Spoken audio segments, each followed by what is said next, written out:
வணக்கம்,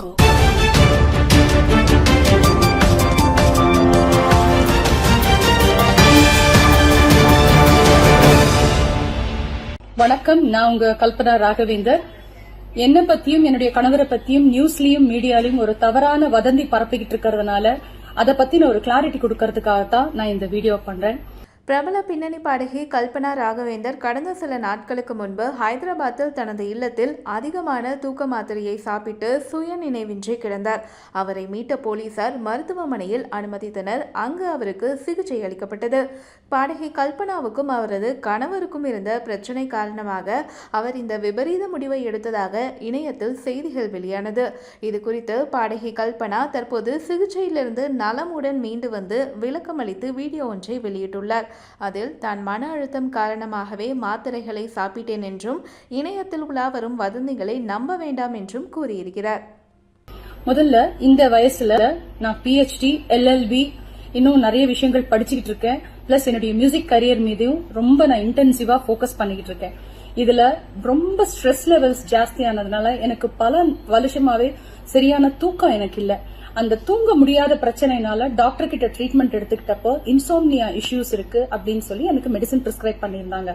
அந்த மெடிசன் அந்த ஒரு பர்டிகுலர் நாள் டோசேஜ் கொஞ்சம் ஜாஸ்தி எடுத்ததுனால அது எனக்கு லங் இன்ஃபெக்ஷன் ஆகி நான் அன்கான்சியஸ் ஸ்டேட்டுக்கு போயிட்டேன். ஆனா இன்னைக்கு நான் உயிரோட திரும்பி வந்து உங்க எல்லார்கிட்டயும் நான் பேசுறேன்னா அதுக்கு ஒரே காரணம் என் கணவர் அன்னைக்கு எனக்காக பட்ட பாடுதான். என்னை காப்பாத்துறதுக்காக அவர் பட்ட கஷ்டம். ஏன்னா கரெக்டான டைம்ல, ஏன்னா அவர் வெளியூர்ல இருந்தாரப்போ என்னை காப்பாத்துறதுக்கு போலீஸோடைய ஹெல்ப் எடுத்துக்கிட்டு மீடியா எல்லாரும் வந்து மெடிக்கல் ஆம்புலன்ஸ் எல்லாம் அவர் கோஆர்டினேட் பண்ணதுனால கரெக்டான டைம்ல வந்து அவங்க என்னை காப்பாத்தி என்னை ரெஸ்கியூ பண்ணி ஹாஸ்பிட்டல் என்னை அட்மிட் பண்ணாங்க. அதனால நான் உயிர் தப்பிச்சேன். அதனால எந்த வதந்திகளையும் தயவு செஞ்சு நம்பாதீங்க. எனக்கு பர்சனல் இஷ்யூஸோ ப்ராப்ளம்ஸோ எதுவுமே கிடையாது. கடவுளோட அருள்னால தி பெஸ்ட் திங் எனக்கு நடந்த ஒரு விஷயம், என் வாழ்க்கையில ரொம்ப உன்னதமான அழகான ஒரு அருமையான ஒரு விஷயம், பிரசாத் பிரபாகர் எனக்கு கணவராக கிடைச்சது.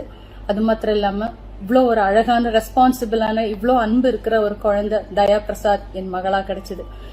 அதனால தயவு செஞ்சு தப்பான வதந்திகளை நம்பாதீங்க. எனக்கு எந்த பிரச்சனையும் இல்ல. முக்கியமா இந்த தருணத்துல போலீஸ் டிபார்ட்மெண்ட்டுக்கும் மீடியாவுக்கும் என்னுடைய ரசிகர்களுக்கும் எனக்காக நான் நல்லா இருக்கணும்னு நினைச்ச எத்தனையோ உள்ளங்களுக்கும் அவங்க எல்லாருக்கும் என்னுடைய நன்றி. அது மாத்திரம் இல்லாம மியூசிக் ஃப்ரெட்டர்னிட்டியில என்னுடைய சீனியர்ஸ், என்னுடைய கொலீக்ஸ், என்னுடைய ஜூனியர்ஸ் அத்தனை பேரும் எனக்கு காமிச்ச அந்த ஒரு அன்புக்கு நான் என்னென்றைக்கும் நான் வந்து கடமைப்பட்டிருக்கேன். நன்றியோட உங்களுக்கு இருக்கணும்னு நினைக்கிறேன். நீங்க அத்தனை பேரும் காமிச்ச அன்புக்கு நன்றி. உங்களை சீக்கிரமா நான் பாட்டு மூலமா என்டர்டெயின் பண்றதுக்காக இன்னும் 100 வருஷம் வாழ்வேன்.